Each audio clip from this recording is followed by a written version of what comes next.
Got some major microphone action going on up here, don't we, this morning? Well, thanks for coming out. Well, I wanted to give you an update on how voting is going here in Georgia. To sum it up, Georgia voters are excited and setting records every hour. And this is all during a pandemic, lest we forget. I have pledged to keep all voting options open, safe, and efficient for Georgia voters.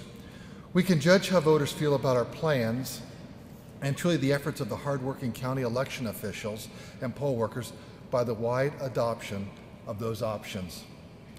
And let me tell you, Georgians are getting out to vote in record numbers. We have open absentee voting and early voting. We have seen 1.6 million voters request absentee ballots.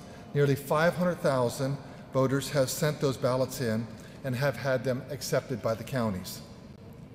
Early voting started on Monday in only 110 counties because we had Columbus Day on Monday, and many of the counties were closed. We had a record turnout in spite of that of 128,000 voters. The prior record was 90,000. Yesterday we saw 111,000 voters come out to vote across the state. So that puts us at 241,706 votes, along with the 400,000 votes that have already been counted with the absentee voting. That means over 700,000 people have had their votes cast and recorded already. And that translates to over 10% of our total 7.6 million voters that have already had their safely cast ballots recorded. I am excited that our voters are so enthusiastic about this election cycle and that they're getting out to vote. I'm also very grateful to see voters buying into our November action plan, which was to keep all options open. Absentee, early voting, and then we're expecting big turnout on November 3rd also. Yes, we have seen some lines in some counties. Those with lines are adding equipment to deal with those issues. The overwhelming turnout, again, nearly 250,000 voters in 2 days, has slowed down processing for some voters. We are working with those counties and our vendor to address those holdups. But we can all agree we are in a situation of having good issues. So many Georgians are excited to get out and vote, both in person and in absentee. This also speaks to the potential for high turnout we may see on November 3rd that my office and, more importantly, the counties need to prepare for. We are working with the counties to assure they are prepared for what we anticipate will be a record turnout for Election Day on November 3rd. We are analyzing each and every polling place to make sure they are deploying enough equipment and personnel so the voters won't face the lines that some saw in June. From the analysis, we have assigned additional equipment to the counties that may need it. Further, our office, working with partners that's very diverse, that includes the ACLU, the Metro Atlanta Chamber of Commerce, have sent nearly 40,000 names of Georgians who want to act as poll workers to help their neighbors have an easy and safe voting experience. While we're seeing a lot of success so far, and the counties must be consistently aware of the issues that are still going on in a pandemic, I am thankful for those doing the work of working the elections during this time. We're also very grateful for businesses like Georgia Voting Works has partnered and brought together Cox, who's provided drop boxes, Anheuser-Busch, who supplied hand sanitizer, 2,500 gallons, and Home Depot, which has been providing plexiglass shields. And that's just tremendous for our Georgia corporations that are helping us having safe elections during this pandemic. I am also grateful for our staff and the counties that have moved nimbly in these trying times to introduce technology to help voters. Together, we will have a successful election, keeping all of our voting options accessible in all parts of Georgia, regardless of zip code. Thank you. If anyone has any questions, if we could do so, and there's a mic back there, I believe. Is there a location? No, it's not. Okay. First one. Yeah, the bandwidth issue that's slowing down check-in. When and how will that be fixed? Say that again about bandwidth. The bandwidth issue that's slowing down check-in. When and how will that be fixed? We're working on that today. We'll be continue to revisit that.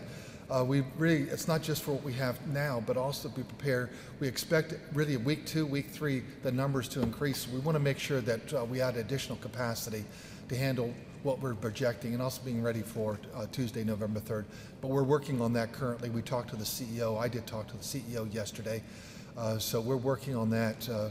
I don't want to say 24/7, but we are working on that. We were up till last night, to midnight.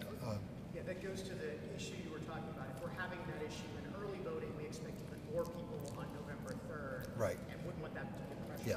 Yeah, and we also have the issue of all the processing all the absentee ballots and also updating the voter rolls, which are their counties are still inputting all that information. So it's just a lot of people are running down that same road right now. Yes, sir. Secretary of State, can you talk a little bit about, we've got some folks saying if there's a pandemic, people that exhibit symptoms of COVID-19 and they're at a precinct, what happens? Can poll workers turn someone away? What happens in a situation like that? Why exactly are they returning for checks? Yeah, we are doing checks. If someone is turned away, it's really to make sure it's safe and secure. We'd like to have them come back, or we'll figure out how we can get them to really capture their ballot. What is the best process? We don't want to turn away a voter, but obviously we've had 2 election officials come down with COVID during this time period already. So that's why, even though we are getting about with our business, many of you still wearing masks. So COVID is still out there, and it's something we really have to be mindful of. Secretary, there are reports of poll pad issues in some counties. Is that the bandwidth issue? And can you describe what the issue is and what's causing it, please? Well, with the poll pads, I know that in Fulton County, that was really, it was error, and they really addressed that quickly. That was actually the poll workers there. And in some places, it is actually just capacity. The information flowing back and forth. Also, it takes additional capacity when people show up that ask for an absentee ballot, and then all of a sudden you have to contact back to the county to take them off that list because they now want to vote in person. The new voting machines have gotten good reviews when they've been working successfully, but they've also been described as labor and IT intensive. Do you think all 159 counties have the resources to keep the machines running at an optimal level? We've had a real strong push to make sure we have enough tech workers in place. Some people, I read in the newspaper, it said that they called it clunky. But at the end of the day, what voters wanted is they wanted a verifiable paper ballot trail.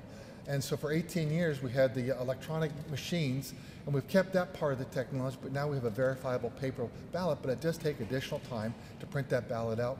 And that's is going to give voters confidence so that they can actually look at their votes before they've cast it. Mr. Mark. We hear about these bandwidth issues. I want to understand what's happening and why didn't you see this coming and why isn't it fixed already? It seems like the kind of thing that should have been addressed a long time ago, and that's where the bottleneck is at the check-in. How can we fix this, and what's going on? Well, our vendor's been working on that along with our staff to make sure we're looking at some other optimizations also, and we'll have that probably done by the end of this week. So what is the problem exactly, and why? Just really capacity. If you look at the amount of information that's just flowing, it's like everyone jumping on 285 in the morning, and sometimes you have to stagger out the rush hour. We had people show up, as you saw on Monday. Everyone, if you look spaced out over the 12-hour day, 128,000 people is quite manageable. Whenever someone shows up at 7 o'clock, it's just a high capacity. Secretary Raffensperger, you mentioned that you were working to get some counties to put more machines online. Can you talk about specific counties where you're working on that? Well, wherever we're seeing issues, but also last night I know that some people were talking about one county, and then someone posted, well, it only took me 10 minutes at this polling precinct. And so what we're really going to encourage people is look at how long it's taking at that precinct versus some other precincts. I know that at the State Farm Arena, for example, the lines have been 10 to 20 minutes long tops. In other parts of Fulton County, they just don't have as many machines in that area because the building only holds so many machines, so it has taken longer. And so that's the thing to take a look at is can you really get the best or the shortest line. And so we're looking at that. The counties, specific counties, I know Gwinnett County is going to be adding a couple more pieces of equipment at their election headquarters, so they're addressing that. So it's really all 159 counties are looking at the process. Are there any things that they can do? Do they have the space to add additional equipment? Yes, sir. Secretary of State, real quick, in Augusta, Savannah, and Columbus, the boards of registrars are reporting delays because of the election net system. And then you sort of addressed that a little bit earlier, but what type of confidence do you want to give to resolve an issue in the days ahead and before November 1st? Well, yeah, we're working on that right now, obviously, and that's what I just talked to Mark Nisi about, that we're working on that, having a resolution before the end of the week. Is it Dominion who's in charge of that system? No, it's another vendor. Another vendor? What's the name of that vendor? I'll get that for you. There are a number of critics who speculate that the log line seen in some places is some form of voter speculation, some form of voter suppression, which is speculation in a lot of cases. But how do you respond to those arguments or claims? Well, some of the longest lines, for example, we saw in Fulton County so far that I've heard of actually have been in North Fulton County. And so that's not, I would say that's probably a 50-50 Republican-Democrat area, but it's not really any demographic group, obviously. And then down at State Farm, you know, it's 10-15 minutes. Our implementation director, Gabriel Sterling, voted there Monday, I believe it was, and I think it took him 17 minutes. So it's just something that some precincts are more favored by voters, and they just have longer lines. So everyone will have the opportunity to vote. We're just expecting a record turnout. You have a pandemic, and that's the other thing that we tend to forget is I think all of you have masks on right now, and so if you look at those lines, they look like they're long, but everyone is spaced 6 feet out on center, and that just makes your lines look a whole lot longer. It also takes longer to actually vote through the process because the machines have to be cleaned down, wiped, and so it's just it's a slower, more cumbersome process just due to the pandemic. Secretary Raffensperger, 500,000 people have voted by mail so far. There's still 1 million ballots outstanding. Is that number good for you, or do you want more people to be voting by mail instead of waiting in these lines for early voting? What I would really encourage the 1.6 million people that have requested an absentee ballot, we would really be grateful if all 1.6 million of those ballots actually came in and people didn't then show up to vote in person, because that also takes the pressure off of the polling location, and really then people that do want to show up or need to show up because maybe an underlying health condition or some disability that they have to vote in person.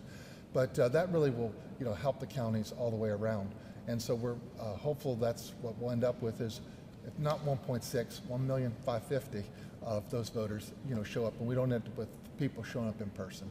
Counties like Cobb and Gwinnett, do you think 9 to 10 early voting sites are enough, are sufficient?